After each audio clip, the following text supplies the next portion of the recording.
Good afternoon, everybody. It's David Schlotthauer here in the Home Weather Office for Wednesday, January the 3rd, 2024. In today's detailed weather forecast, we are going to update you all on the big nor'easter that is expected in the next few days. And then we have a second system that's developing by early next week that could also bring quite a bit of snow and blizzard-like conditions. And then, if there's time, we will be talking about the big Arctic outbreak that is potentially possible by the middle of January. So as always, let's get started and looking at the European model for Thursday morning, tracking that big storm system for the Northeast. But right now, for Thursday morning, it is going to be in the desert Southwest still, over the Four Corners. It's going to be dumping quite a bit of snowfall. We're talking about some gusty winds as this blows on through, while much of the country is looking at some quiet weather for right now, until we get into the weekend. And so we're going to fast forward that. So heavy rainfall is expected throughout Friday into Saturday for Texas, for Louisiana. If you're in Dallas, if you are in Houston, Texas, if you are in Corpus Christi, if you are in New Orleans, Louisiana, if you're in Baton Rouge, down there across Mississippi, as well as Alabama and Arkansas, this system is going to bring quite a bit of rainfall to your region. Like the last system, this one looks to be a little bit more energetic, a little bit more wetter, as well as maybe some more high winds that are anticipated, more like on the breezy side. But yeah, there'll be some wind with this one.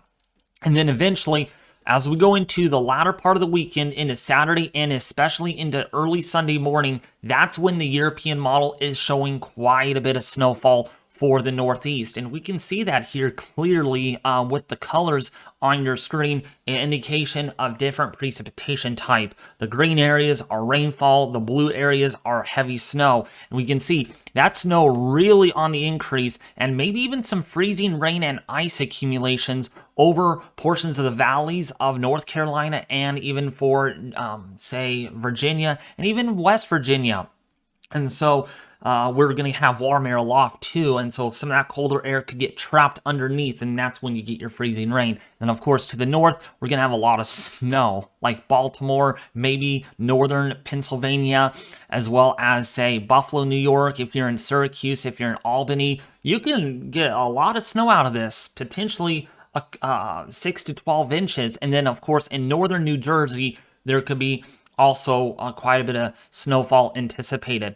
But now, a few of you are probably wondering, how much will I get in New York City? If you are in Bronx, if you are in, say, the Long Island area, okay, Queens in Long Island, there's a lot of uncertainty here, and the reason why is it all depends on exactly where this surface low tracks. And a great example of that is if we look at our past couple of runs on the 0Z run from last night, we can just see that snow line has trended a little bit further north. And so a lot of you were like, oh my goodness, we're going to get a lot of snow. But if we go to yesterday's 12Z run, we can see it's to the north again. So what we have in today's run is that it's nearly where it was in yesterday's output, which means there is better confidence that right now, for the time being, there's going to be at least a little bit of snow, maybe a very wet snow in the mix, slushy snow, but most of your snow is going to fall here along the I-95 corridor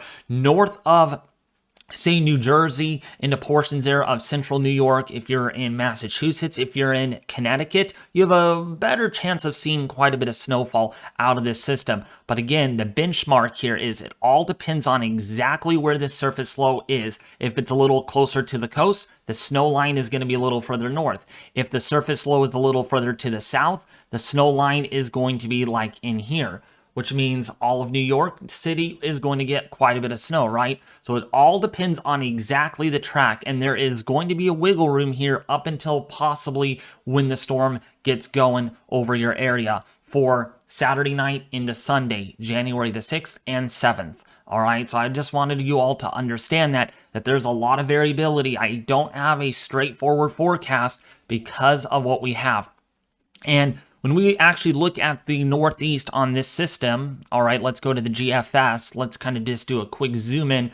We can see that there is a lot of uncertainty. This is the US GFS, the American model, nearly at the same time for Saturday night into Sunday morning, the 6th and the 7th. And yeah, look at just the matter, the surface low here on the GFS is a little bit faster and a little bit further to the south. But if we look at the European model, it's a little bit slower and also to the northwest. So a track like this, I mean, makes a huge difference on exactly who gets the snow there in New York City, as well as portions of New Jersey and even Baltimore, in Pennsylvania, Philadelphia as well. Whoops, I had to correct myself. Baltimore is actually in Maryland. Sorry, folks, if I did say it was in Pennsylvania, but they are close to each other, right? Philadelphia and Baltimore, kind of next door neighbors, so it's a little tricky to kind of pinpoint. Okay, so there's your uncertainty in the forecast as far as that system goes over the Northeast. I hope I did pretty good at covering that very well, okay? And we'll be looking at the snowfall totals here in a little bit. But first, that's not the only system that we have to track for, okay? We have another one behind it. And that's lurking out here in the Pacific Northwest as well as California nearly at the same time while the Northeast is getting that big snowmageddon storm. So going forward here, we can see that system is going to be a little bit weaker to begin with over the four corners. Not as much moisture with this one, a little bit lesser to work with. But once this gets into the high plains, this one is going to be a big different story. Lots of snowfall on the northern side of this over Missouri. If you're in, say, Iowa, if you're in Kansas, if you're in Nebraska, even portions of Oklahoma, you can get a little bit of snow, as well as the northern portion of, say, Chicago, as well as Indiana. Now, exactly who's going to get the snow on here, too, is based on the track. A track further south means more areas up here will get snow. A track further north means more areas in, like, say, Illinois and Indiana, even in Missouri, will get lesser snow and more rain, right? So, again, track is everything with this system. But either way, very dynamic, very powerful, and we can see that here clearly by Tuesday afternoon next week for January the 9th. Very intense rainfall and severe weather potentially. This could be a mighty severe weather event for the Deep South. In fact, the Storm Prediction Center has kept the slight risk for severe weather for southeastern Texas, southern Louisiana, southern Mississippi, Alabama, as well as the westernmost portion of Florida for day 6. So this includes for College Station on the I-10 corridor, I-45 in Houston, as well as Beaumont, Lafayette, Baton Rouge, New Orleans, Gulfport, Mobile, Pensacola, Panama City, and Apalachicola. So this could get extended northward, but it has not yet in recent outlooks from the Storm Prediction Center. So keep that in mind. As always, severe weather perimeters include the potential for tornadoes here. Some of them could be strong given the dynamics and strong wind shear that we have in the forecast, as well as the potential for some small to larger hailstones, as well as some very strong damaging winds that could exceed 65 miles an hour. Moving forward into Tuesday night and a Wednesday morning, January the 9th and the 10th, 2024, yes, it is raining pretty hard over New York City. No, this is not going to be a snowstorm for the New York City area. There's a lot of confidence on that because of, number one, the low pressure system is well to the northwest of New York. And secondly, we have a lot of warm air advection moving in behind the warm front and ahead of the cold front off the Atlantic. And so snow chances actually are nearly zero at the moment, including for New Jersey, the eastern seaboard. This is going to be a mighty heavy rain event. Now, heavy rainfall on top of potentially a foot of snowfall from the previous system could exacerbate some flood potential on small streams, rivers, maybe some creeks, roadway flooding, maybe some freeway flooding as well. So keep that in mind. This is a very juicy system, very dynamic, okay? And then going forward, that moves out of the picture before maybe we get into a more active weather pattern, which we might talk about if there is time at the end of the video. Now, what about the US GFS model, the American model? Going forward in time here, we can see that it does indicate that that system is going to be very dynamic. Now, a lot more snow than what the European model is showing over Kansas, something that we will have to monitor in future model runs as this is still 5 days out, but quite a bit of snow there over Kansas as well as potentially for Missouri. but what it does show is a little bit more snow potential over portions of New York City as well as, say, Pennsylvania. And yes, there is some freezing rain potential there over the valleys. So yeah, maybe some just about everything with this system. Of course, the severe weather too. So we got ice, snow, maybe some severe weather, and of course the high winds too, and flooding.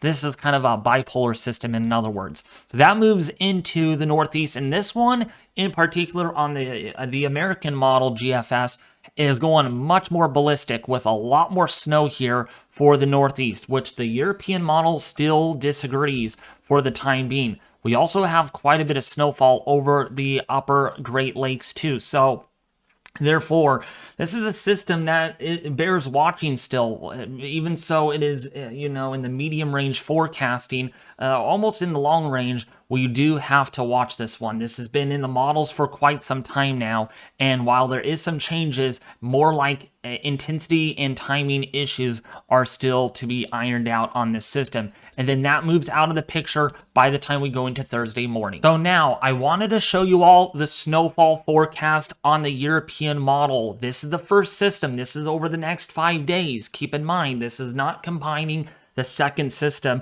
that will bring potentially more snow for the extreme. I mean, most likely very upstate New York at most, maybe portions of the Great Lakes. That's from the GFS. But this is the Euro showing potentially as much as 10 to 18 inches of snowfall. There could be some isolated numbers here, especially over portions of Massachusetts and even Maine. Or actually, yeah, Maine as well as, say, New Hampshire and Vermont, that could pick up greater than 12 inches of snowfall, potentially as much as 18 inches on this snowfall forecast. But again, I wanted to make it clear with you all that there's a lot of uncertainty. To be specific on the 12Z run, on the European, maybe an inch or two of snow is still possible. That's not very much compared to prior model runs, which had a much more snowier scenario, which maybe 10 inches. So we were going from 10 inches to maybe an inch. So there's a lot of variability. So you guys are going to probably ask me that question, like, how much snow is New York City going to get? How much snow is Queens going to get? I'm telling you right now, this is your answer. Anywhere between an inch to maybe as much as a foot of snow, depending on that track. All right, the 10-in-1 ratio is also a little lower to keep in mind, but a little higher further south because there is the potential for more slushy snow. But given the fact that we're seeing this consistency, really is bear watching on the European model, really waffling all over the place, but very consistent at showing a pretty big snowstorm for the Northeast.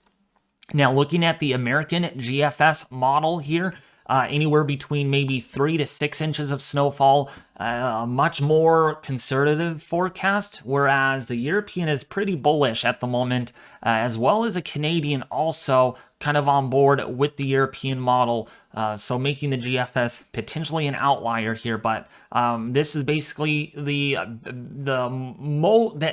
at least you'll get this much. So this is like your 10th percentile snowfall forecast, anywhere between 6 to 8 inches, whereas the 90th percentile is this snowfall. Now, this is not the 90th percentile, but you get the idea. Anywhere between the worst case scenario as what the Euro shows versus the at least you will get scenario, or the lowest end scenario on what the GFS indicates. Quite a bit of snowfall is also expected to fall across the Intermountain West, as well as portions of California, including for the higher elevations. Could get anywhere between 10 to 24 inches of snowfall. The highest peaks are favored the most with the heavy snow, versus the valleys are likely to get anywhere between maybe 3 to 6 inches. So keep that in mind here when you're seeing this, that it's really elevation based here. The higher you get, the more snow you get, because of course it's colder and snow falls longer. Versus the valley areas. Not much for the deep south, of course, barely anything for the upper Midwest. It's looking pretty quiet there as far as snowfall totals go. Maybe a few inches at best on the European, versus the GFS. A little more snow here to start off the 5-day forecast, with a lot more snow expected for the Intermountain West. Now, going we're not going to go actually we could go a little further out. So now combining that with the second snowstorm, We're going to kind of bring this all out to 180 hours. So we can see additional snow is likely to fall over the Intermountain West, also for the high plains, where you might get as much as, say, 6 to 12 inches.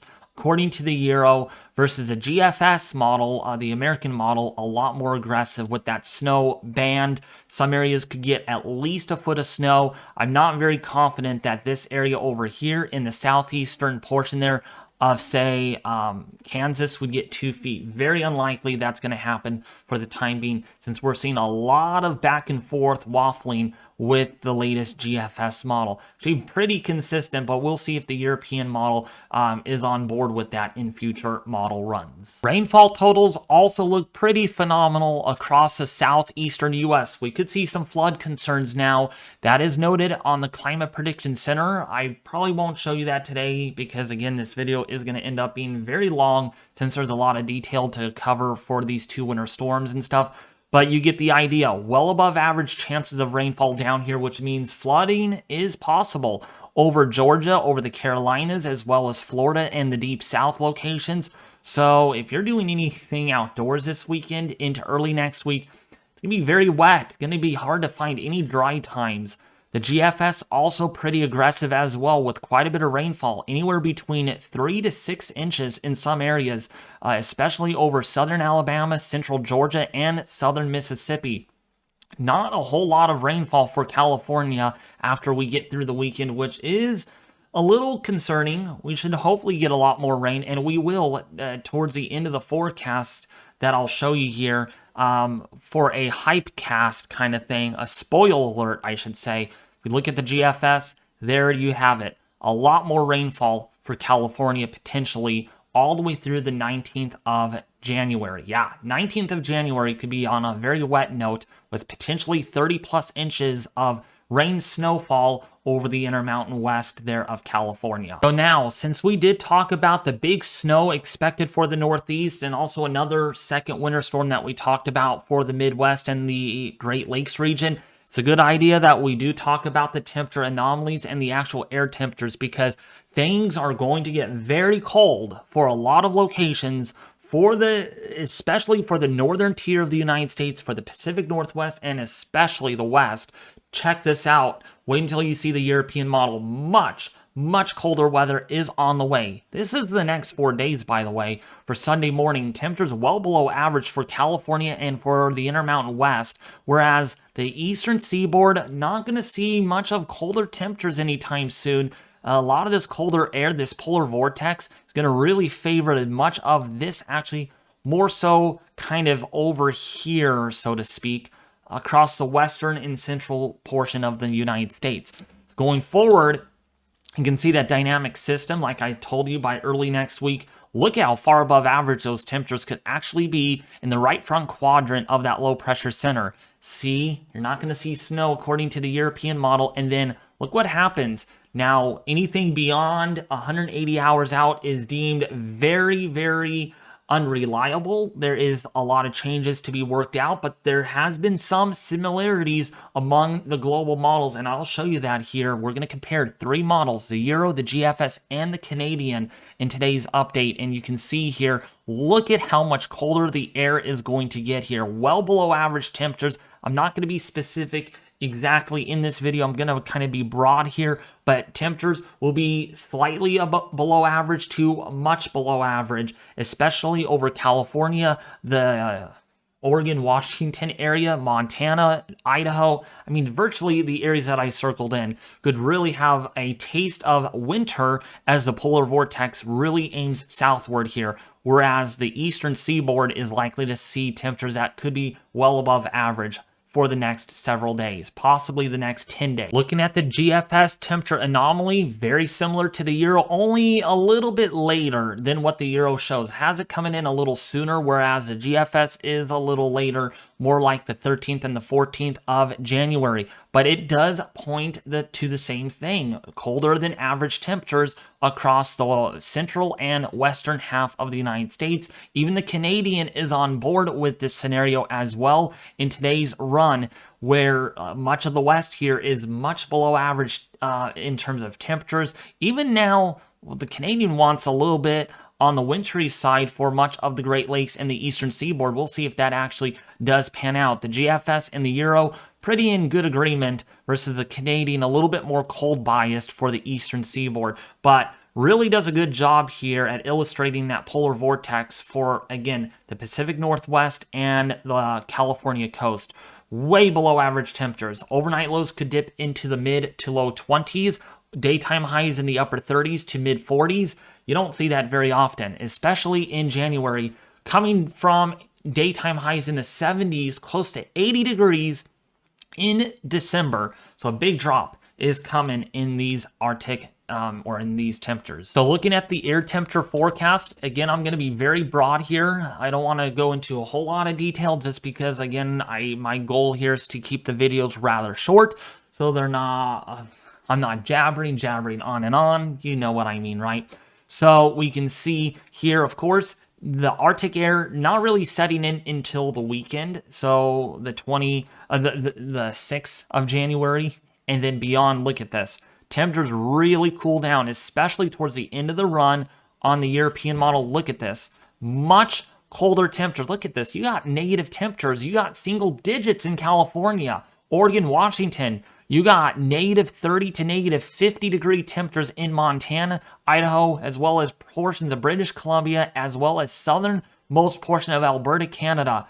This has got my attention. We really got to watch the trends on much of the model guidance here, as this has the potential of being historic. I don't rarely say that.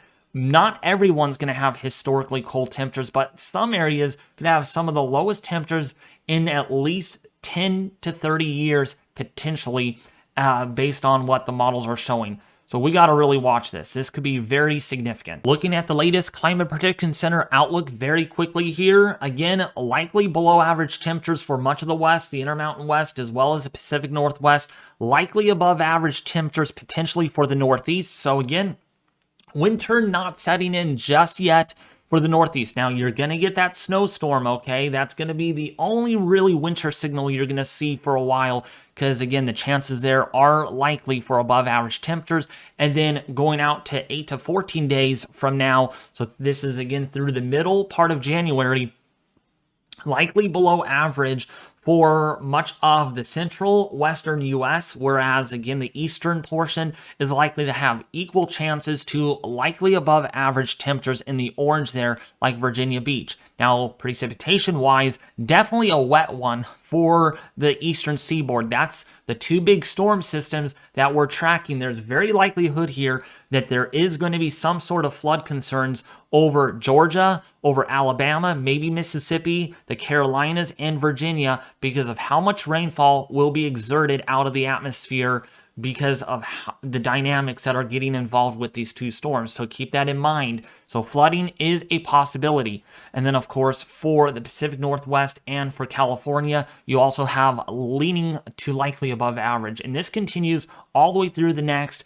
14 days, where the eastern seaboard is still wetter than average, as well as the potential for wetter than normal conditions for the west. So looking good for California. But anyways, if you guys did enjoy today's detailed weather forecast, please consider subscribing if you are new to the YouTube channel. We're getting really close to 18,000 subscribers, and I want to thank you all for supporting the YouTube channel of over a year now. I started this nearly a year and a half ago, and I'm glad you guys really like the channel very much, the detail that I put into these videos, and I try my best at explaining things very well.